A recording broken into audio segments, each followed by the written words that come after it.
এই যে ম্যাডাম অগ্নিমিত্রা পাল, দেখুন আপনার থেকে আমার বয়স তো খুব কম, আপনাকে কোনো উপদেশ দেওয়ার ক্ষমতা আমার নেই। তবে দুই একটা জিনিস আমি বলতে পারি।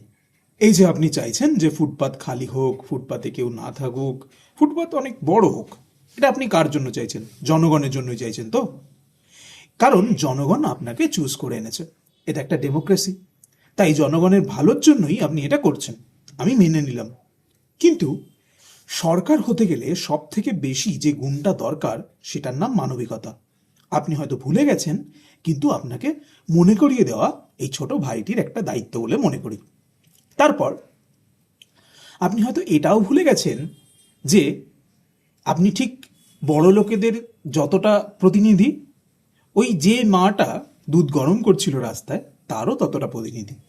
এবার আপনি চাইছেন যে সে রাস্তায় দুধ গরম না করুক। আপনি নিজের ভাষা লক্ষ্য করেছেন? এই যে ঔদ্ধত্য ভাষার মধ্যে, এই রকম ভাষার ব্যবহার, আপনি কি ভালোবাসা জানতেন না? সেটা নিশ্চয়ই এক্সপেক্ট করবো না, কারণ আপনি যথেষ্ট পড়াশোনা করেছেন।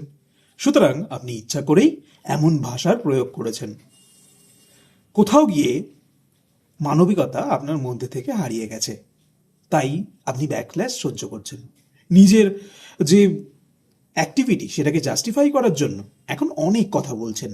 কিন্তু আমার মনে হয় ক্ষমা চেয়ে নেওয়া বোধহয় সব থেকে ভালো কাজ। যদিও আপনি সেটা চাইবেন না, কিন্তু ওই ভাই হিসাবে আপনাকে বলে দেওয়া আমার দায়িত্ব বলে মনে করলাম। এ ব্যাপারে আপনার কি মনে হয় জানান কমেন্টে। আর ভিডিও ভালো লাগলে ফলো করে দিন।